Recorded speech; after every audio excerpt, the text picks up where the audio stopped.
Studies में आपका हार्दिक स्वागत है। आइए देखते हैं कक्षा 8 गणित अभ्यास 18D प्रश्न नंबर 4। 3 मीटर व्यास का 14 मीटर गहरा कुआं 30 रुपया प्रति घन मीटर की दर से खोदने में कितना खर्च आएगा। 3 मीटर व्यास है, कुआं है, कुएं का व्यास है 3 मीटर। ये जो व्यास है, क्या व्यास कौन सा कहलाएगा, ये ऊपर है, ये कहलाएगा व्यास। तो ये कुआं है, कुएं का व्यास है 3 मीटर।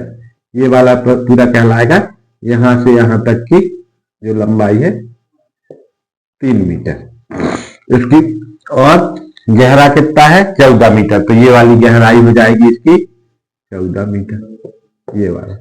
तो इसका ये है व्यास, 3 मीटर व्यास है। और ये तो फिर इसका आधा कितना हो जाएगा, ये आधा की त्रिज्या, व्यास है इसका, तो व्यास से त्रिज्या जो हो जाएगी वो हो जाएगी 1.5। ये वाली जो त्रिज्या है कितनी हो जाएगी 1.5, और ये वाला भी 1.5 हो जाएगा। यहां से यहां तक का 1.5 और यहां से यहां तक, तो ये 1.5 मीटर, 1.5 मीटर पूरा है। तो इसका जो त्रिज्या है यानी r बराबर हो जाएगा 1.5 मीटर और h बराबर हो जाएगा 14 मीटर। अब इसका अपन को क्या निकाल लेना है, आयतन निकाल लेना है। घन मीटर में लिखा हुआ है तो इसको क्या निकालना पड़ेगा, आयतन, प्रति घन मीटर की दर से खोदने पर। तो इसका आयतन निकालना पड़ेगा। तो बेलन के आयतन का सूत्र होता है, अपन को लिख लेना है। बेलन बेलनाकार है, ये बेलनाकार कुआं का आयतन यानी बेलन का आयतन, बेलनाकार कुआं का आयतन कितना हो जाएगा, pi R square H, pi R square H. ये होता है बेलन के आयतन का सूत्र। तब इसमें पाई का मान रख देंगे 22/7 गुणे आर का मान कितना है 1.5 का वर्ग है, गुणे एच कितना है 14। ये सब मान रखते, बस इसका गुणनफल कर लेंगे तो ये आ जाएगा आयतन।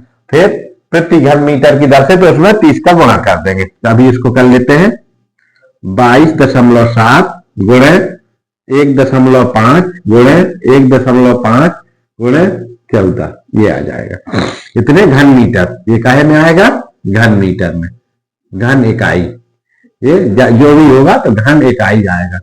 तो अब यहाँ पे आ जाएगा, जो चूंकि मीटर में है सब, 1.5 भी मीटर में है ये, तो ये आ जाएगा घन मीटर, घन मीटर 3 बार। तो अब इसको काट दें अपन, 7 एकम 7 और 7 दूनी 14। फिर ये कितना आ जाएगा 22 गुणे 1.5 गुणे 1.5 गुणे 2, ये आ जाएगा इतने घन मीटर। इसका आयतन कितना हो जाएगा, इतना घन मीटर। तो अब इकाई घन मीटर का अभी आए तो इसका गुणा कर ले अपन पूरे का, तो या फिर इसमें अभी की जितना आएगा इकाई घन मीटर का कितना लगता है 30 रुपया। तो इतने घन मीटर का कितना लगेगा, 1 घन मीटर की खुदाई है 30 रुपया। तो फिर इतने घन मीटर की खुदाई कितनी हो जाएगी, कितना भी आएगा, इतने गुणे 30 रुपया, इतने गुणे कितना हो जाएगा 30। तो अपन कर लेते हैं इसको कि ये आ जाएगा इसका जो भी आएगा गुणा करने पर इतना घन आयतन आया। तो अब चूंकि अपन को लिखा है आयतन इतना, चूंकि किताब में क्या दिया हुआ है प्रश्न में कि 30 रुपया प्रति घन मीटर की दर से खोदने का, तो चूंकि 1 घन मीटर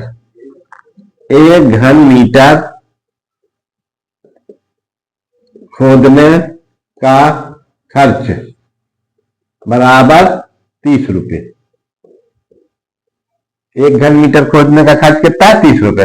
तो इतने घन मीटर खोदने का जितना उसका आयतन उसका घन मीटर खोदने में कितना खर्च आएगा, तो अपन को लिख लेना। इसलिए 22 गुणे 1.5 गुणे 1.5 गुणे 2 घन मीटर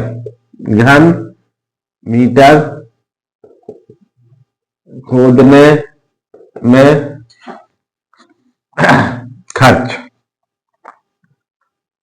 खर्च बराबर हो जाएगा कितना, ये इतना गुणे 30। तो 22 गुणे 1.5 गुणे 1.5 गुणे 2 गुणे 30 कितना हो जाएगा? इसमें 30 का गुणा हो जाएगा। 1 घन मीटर खोदने में 30, तो इतने घन मीटर खोदने में कितने गुणे 30 रुपए। यहाँ पे क्या आ जाएगा? ये आ जाएगा रुपए। अब इसका गुणा कर लेते हैं अपन, अब यहां लिख लेते हैं इसको, पूरे को जो वहां लिखा है उसको यहां लिख लेते हैं। 22 गुणे 1.5 गुणे 1.5 गुणे 2 गुणे 30 इस तरह से लिखा, इतना रुपए में आएगा गुणा भाग करने के बाद जो भी आए। अब देखो ये जो आया, तो इसको अपन इसको बटे से हटा लेते हैं, इसमें दशमलव हटा देंगे, तो इसमें 1 और इसका हटाया दशमलव तो 0 आ जाएगा यहाँ पे। इसी प्रकार से इसका भी दशमलव हटा दे अपन, तो इसके बटे 1 लिख के इसको हटाए तो ये दशमलव को 0 इधर आ जाए। अब ये हो गया। अब इसको अपन काटे तो 10 एकम 10 और 10 तिहाई 30, 3 बार में कट जाएगा।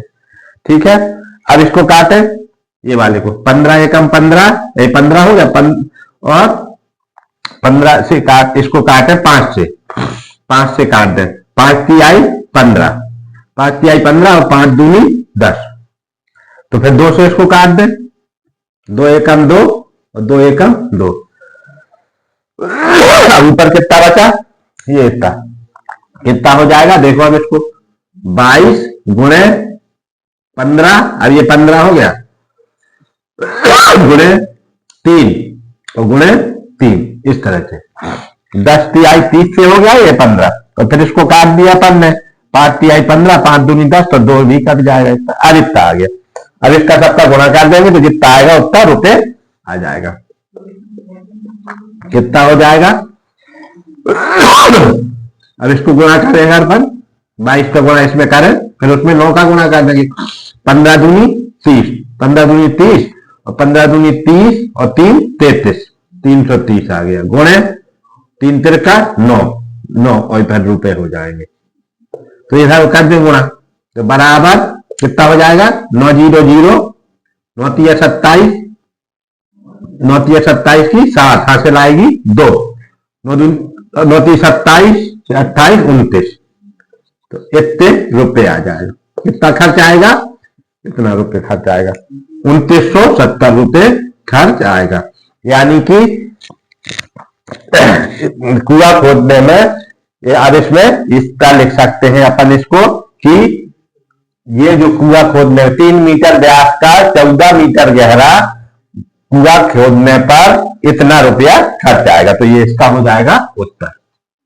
ये क्या हो जाएगा? इसका उत्तर हो जाएगा। अब अपन करेंगे इसका अगला सवाल। ये देखने उसमें कुछ दिक्कत नहीं है, समझ। देखो बेलनाकार कुआं का आयतन यानी बेलन का आयतन पाई आर स्क्वायर है घन इकाई, तो पाई का मान 22/7, आर का मान यहाँ पे व्यास है उसका 3 मीटर, तो 3 मीटर का आधा हो जाएगा 1.5 मीटर, तो ये आर त्रिज्या आ जाएगी उसकी। और ऊंचाई दी हुई है, गहराई या ऊंचाई कि कितना गहरा कुआं है, तो ये अपन ने फिर रख दिया, इसको लिख के हल कर लिया। तो ये क्योंकि इतना घन मीटर उसका आयतन आ गया, तो 1 घन मीटर को खुदाई लगती है 30 रुपया, तो इतने घन मीटर में कितनी खुदाई लगेगी? ये इस तरह से 2970 रुपए उत्तर आ जाएगा। ये इसका उत्तर हो जाएगा, 2970 रुपए उत्तर। अब अपन करेंगे इसका अगला सवाल, प्रश्न नंबर 5। आइए देखते हैं अगला प्रश्न। प्रश्न नंबर 5, एक 17 सेंटीमीटर लंबे और 7 सेंटीमीटर चौड़े आयत को चौड़ाई के परिता घुमाने पर बने बेलन का वक्र पृष्ठ ज्ञात कीजिए। ये है, जैसे मान लीजिए एक आयत है, ये 17 सेंटीमीटर लंबा है और 7 सेंटीमीटर चौड़ा है ये आयत। अब इसको ऐसे घुमा दिया गया है, इसको ये वाली चौड़ाई के परिता घुमाया गया है, तो चौड़ाई से ऐसे घुमाया गया, तो इसको इस तरह से घुमा दिए, जैसे ये है सर, और इसको ऐसे ऐसे करके घुमा दिया गया है ऐसे। ये 17 सेंटीमीटर यहाँ बराबर से इसका चला जाएगा 17 सेंटीमीटर, ये इस तरह से इसको चारों तरफ घुमा दिया गया है, ऐसे ऐसे घुमा दिया गया, ऐसे घुमा दिया है। तो इससे क्या हो जाएगा? जो बना बेलन है, तो ये बेलन जो बन जाएगा तो इस तरह से बन जाएगा, ऐसे और ये बन गया बेलन, ये आधार, ये इसका बेलन बन जाएगा। तो अब इसकी जो यहां से यहां तक, अब इसकी ऊंचाई क्या हो जाएगी, ये ऐसे नहीं, ये इस तरह से बनेगा, ये जो बनेगा इस तरह से, चौड़ाई के पलटा इसको घुमाया गया है, तो ये कैसे बन जाएगा, चौड़ाई के पलटा उसको घुमाया गया है, तो जो बेलन बनेगा वो ऐसे घुमा दिया गया इसको, तो इस तरह से बेलन बन जाएगा, ये वाला बेलन इस तरह से, ये बेलन बन गया और इस तरह से ये बेलन बन जाएगा, चौड़ाई के पलटा इसको घुमाया गया है, तो ये बेलन इस तरह से बन जाएगा, क्योंकि इसको क्या किया गया, ऐसे घुमा दिया गया, तो ये बेलन कैसे घूमेगा, तो ऐसे बनेगा ना ये बेलन, तो घूम गया तो बेलन का आकार कहां हो जाएगा, इस तरह से, जैसे ये कागज था, ये वाला कोई बेलना, ये आयताकार कागज था कोई, अब इसको ऐसे घुमा दिया गया, तो ये बेलन इस तरह से बन जाएगा, तो बेलन की ये ऊंचाई हो जाएगी कितनी, एच, ये वाली एच हो जाएगी, और ये 17 सेंटीमीटर इधर है, और ये 17 सेंटीमीटर उधर चले जाएगी, ये इस तरफ भी 17 सेंटीमीटर हो जाएगी, ये 17, तो ये जो इतनी है, ये कितनी हो जाएगी, 17 सेंटीमीटर, ये 17 सेंटीमीटर दी हुई है, तो ये हो जाएगी आर के बराबर, ये हो जाएगी आर के बराबर, ये एच के बराबर, इस तरह से इसको बेलन को बना लेना है कि अपना ये आयताकार कोई कागज है, इतना इतना आयत है, चौड़े आयत को चौड़ाई के पलटा ऐसे घुमाया गया, जैसे कोई कागज है इस तरह से, ये मान लीजिए इसी तरह का है, जैसे आपका है ये आयताकार है जैसे, ये अब इसको ऐसे घुमा दिया गया, ऐसे ऐसे, तो ये कैसे बन जाएगा, इसी तरह से, जैसे ऐसा है, ये इतना लंबा और इतना चौड़ा, तो इसको अपन ने इसको क्या किया, चौड़ाई के पलटा ऐसे घुमा दिया, ऐसे घुमा दिया, ऐसे घुमा दिया, तो ये बेलन इस तरह से बन जाएगा, जैसा ये, चाहे इससे देख लें अपन कि ये है ऐसे, इसको ऐसे करके और इसको चौड़ाई के पलटा ऐसे घुमा दिया, तो ये बेलन इस तरह से बन जाएगा, तो ये इसकी ऊंचाई हो जाएगी, ये हो जाएगी इसकी त्रिज्या। ये अब अपन को पता है कि बेलन का वक्रपृष्ठ का सूत्र क्या होता है, बेलन का वक्रपृष्ठ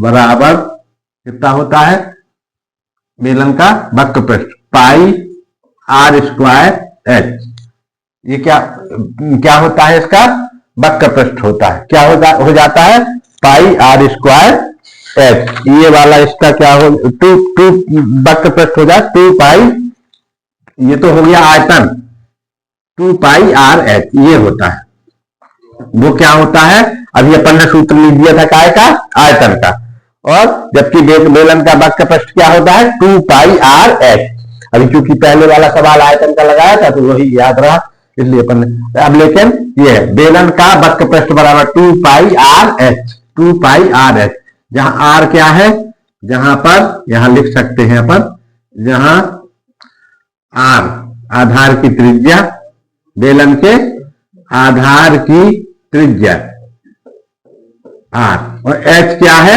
ऊंचाई, बेलन की ऊंचाई, ये है आर पाई का, तो अपन को वक्रपृष्ठ निकालना है, तो अपन लिख लेते हैं बराबर 2, ये तो इसको पाई का मान है 22/60 गुणे आर का मान कितना है, आर का मान 17 सेंटीमीटर, आर का मान यहाँ कितना हो जाएगा, ये घुमाया गया है, तो आर का मान हो जाएगा 17, यहां पे लिख लेते हैं अपन, आर बराबर 17 सेंटीमीटर और एच बराबर 7 सेंटीमीटर, तो यहां पे हो जाएगा आर का मान हो जाएगा 17 और गुणे 7, 2 पाई आर एच, अब देखो 7 से 7 कट गया, तो अब कितना बचा, 44 गुणे 17, 7 से 7 कट गया, 2 पाई आर एच है, 2 पाई आर एच, बेलन का वक्रपृष्ठ ज्ञात करना है इतना। अब इसका अपन गुणा कर दिया, 17 2 74, 17 3 का 17 चौको 68, 68 की 8, 17 चौको 68 की 8, हासिल आएगी 6, हासिल आएगी, तो 17 चौको 68 और 6, 68 में 6 जोड़ दे तो कितना हो जाएगा, 68 2 70 और 4 74, तो 748 वर्ग सेंटीमीटर, ये इसका क्या हो जाएगा, वक्र पृष्ठ, बेलन का वक्र पृष्ठ, बेलन का वक्र पृष्ठ बराबर 748 वर्ग सेंटीमीटर। ये इसका उत्तर हो जाएगा। अब अपन करेंगे इसका अगला प्रश्न, प्रश्न नंबर 6। प्रश्न, यदि एक लंबवृत्तीय बेलन के आधार की त्रिज्या 7 सेंटीमीटर तथा ऊंचाई 14 सेंटीमीटर हो तो बेलन का संपूर्ण पृष्ठ ज्ञात करो। संपूर्ण पृष्ठ क्या होता है, देखिए ये है, ये जैसे कोई बेलन हो गया, ड्रम हो गया, ये इसको बेलन, तो इसका संपूर्ण पृष्ठ,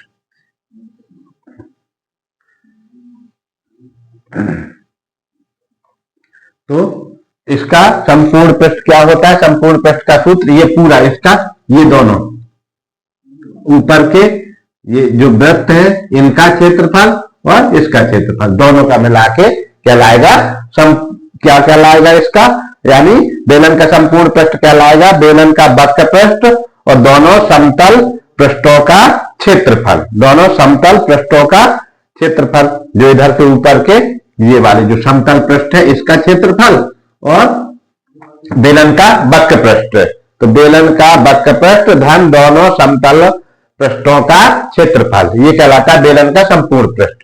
यानी कि इसका ये पूरे ये ऊपर जो जिससे ये ढक्कन टाइप के ये लगे हुए ऐसे 200 वृत्त और इसका, तो ये कहलाएगा बेलन का, ये हो जाएगी H, ये हो जाएगा R। तो संपूर्ण पृष्ठ का सूत्र क्या होता है, बेलन का संपूर्ण पृष्ठ, बेलन का संपूर्ण पृष्ठ, संपूर्ण पृष्ठ का जो सूत्र होता है 2 पाई R कोष्टक H धन R, ये होता है सूत्र, इतना वर्ग सेंटीमीटर या वर्ग इकाई। तो अपन देख लेते हैं, यहाँ पे अपन सब मान पता है, H बराबर है 14 सेंटीमीटर और R बराबर है 7 सेंटीमीटर, ये वाला यही मान रख देना है तो तुरंत आ जाएगा ये, इसमें कोई दिक्कत नहीं है। यहां लिखा 2 पाई का मान 22/7 गुणे R का मान 7 कोष्टक H का मान 14 धन 7, ठीक है। अब बराबर चलो 7 7 एकम 7 7 एकम 7 7 से 7 कर दिया, अब कितना बचा ये 22 दूनी 44 या 2 गुणे 22, एक बार और लिख लो, एक लाइन और बढ़ा देते हैं, गुणे और ये 7 दूनी 14 7 3 21, इतना हो जाएगा। तो अब इसको कर देते हैं 44 22 दूनी 44 गुणे 21, तो अब 21 का गुणा करें, तो अगर अपन 21 का गुणा इसमें करेंगे तो 21 दूनी 42 21 83 21 चौक 84 63 और 21 चौक 84, या फिर यहाँ पे गुणा कर लें अगर अपन गलत होने की संभावना लग रही है, जैसे 21 का गुणा 7 दूनी 14 7 3 21, अब यहाँ पे गुणा किया तो यहाँ पे जाएगा 4 और यहाँ 4, यहाँ पे 4 दूनी 8 और यहाँ पे भी 8, तो ये कितना हो जाएगा 4 8 4 12 की 2 यहाँ पे लाएगी ये, तो 924, तो ये बराबर हो जाएगा 924 वर्ग सेंटीमीटर, ये इसका उत्तर हो जाएगा, इसका वक्र पृष्ठ हो जाएगा 924 वर्ग सेंटीमीटर, इसका उत्तर हो जाएगा। अब अपन करेंगे इसका अगला प्रश्न, आइए देखते हैं अगला प्रश्न, प्रश्न नंबर 7। एक लंबवृत्तीय बेलन का वक्र पृष्ठ 1320 वर्ग सेंटीमीटर है, यदि बेलन की ऊंचाई 15 सेंटीमीटर हो तो बेलन के आधार की त्रिज्या ज्ञात करना है। तो अपन को पता है कि बेलन का वक्र पृष्ठ का सूत्र क्या होता है, बेलन का वक्र पृष्ठ बराबर 2 पाई R H, जहां R आधार की त्रिज्या, आधार की त्रिज्या है, ठीक है, और H क्या है, अच्छे से हाँ बना, H बेलन की ऊंचाई, बेलन की ऊंचाई ये है। तो अपन को आधार की त्रिज्या ज्ञात करना है, ऊंचाई, तो अपन को बेलन का वक्र पृष्ठ दिया हुआ है, कितना है 1320 वर्ग सेंटीमीटर, मीटर बराबर 2 पाई आर निकालना है। एच का मान दिया हुआ है 15 सेंटीमीटर। एच का मान कितना है? 15 सेंटीमीटर। 15 सेंटीमीटर ये दिया हुआ है। एच का मान कितना दिया हुआ है? 15 सेंटीमीटर। अब अपन इसको इस तरफ लिख लेते हैं 2 पाई आर गुणे 15 सेंटीमीटर बराबर 1320 वर्ग सेंटीमीटर। अब आर भर को यहां रख देंगे, बाकी को सबको उधर ले चलेंगे। तो आर बराबर 1320, अब ये नीचे जाएगा साहब 2 पाई और गुणे 15 कितना सेंटीमीटर। यहां पे ये सेंटीमीटर है और यहां पे है ये सेंटीमीटर का वर्ग, यानी वर्ग सेंटीमीटर। सेंटीमीटर वर्ग सेंटीमीटर लिखे या सेंटीमीटर लिखे, ये दोनों है। तो सेंटीमीटर से वर्ग कट जाएगा तो सेंटीमीटर बचेगा। अब ये इसको अपन काट लेते हैं। इसको क्या करेंगे? इसको लिखते हैं आगे। तो 1320 सेंटीमीटर, ये पूरा कहे जाएगा सेंटीमीटर, बटे 2 गुणे पाई। पाई का मतलब है 22 बटे 7 और गुणे 15, ये इस तरह से है। तो अब इसको काटते हैं तो कैसा हो जाएगा? एक बार में ये 7 ऊपर चला जाएगा। ये 7 क्या है? ऊपर जाएगा। 20 गुणे 7 बटे 2 गुणे 22 गुणे 15, इस तरह से आएगा ये 2 गुणे 22 गुणे 15। तो अब इसको काटे, चाहे किससे काटे? 11 से काटेगा तो इसको अपन 15 से काटे, 5 से काटे, 5 दूनी 10, 5 दूनी 10, इसको 5 से काट देगा तो ये कितना हो जाएगा? ये सब इसके नीचे आएगा। वर्ग सेंटीमीटर है तो इसके सबके नीचे आएगा पूरा। तो 7 ऊपर चला जाएगा, 22 बटे 7 हो जाएगा। तो ये ऊपर। अब इसको काटे अपन, चाहे 2 से काटते जाए। जैसे 2 से काटे तो 2 एकम 2, 2 छक 12, जैसे इसको काटे 2 छक 12, ठीक है। एक बचेगा तो फिर 2 छक 12 और 0, इस तरह से कट जाएगा। 2 से कट गया। अब इससे 22 से काट दे इसको। 22 से काटे तो 22 एकम 22, 22 दूनी 44, 22 3 66, तो 3 और 0 आ जाएगा। फिर ये 15 से कट जाएगा। 15 एकम 15 और 15 दूनी 30, ऐसे तो ये आ जाएगा। अब 2 गुणे 7 कितना बचा ऊपर? 2 गुणे 7, 2 गुणे 7 सेंटीमीटर, तो बराबर हो जाएगा 14 सेंटीमीटर। ये इसका क्या हो जाएगा? उत्तर हो जाएगा। यानी उसके आधार की त्रिज्या, आधार की त्रिज्या, बेलन के आधार की त्रिज्या, बेलन के आधार की त्रिज्या, बेलन के आधार की त्रिज्या क्या है? आर। आर बराबर इतना आ जाएगा। आर ही अपन ने निकाला है 14 सेंटीमीटर। तो ये क्या हो जाएगा? उत्तर हो जाएगा। इस प्रकार से सवाल को लगाना है सरल। केवल यहाँ पे है इतने बटे पाई है तो पाई 22 इधर हो जाएगा, ये पलट जाएगी तो संख्या ये यहाँ पे 7 बटे 22 हो जाए। तो यहाँ 22 नीचे ऊपर 7 का गुना हो जाएगा। तो इस तरह से अपन इसको करेंगे। अब अगला अभ्यास करेंगे अपन अगले वीडियो में। धन्यवाद।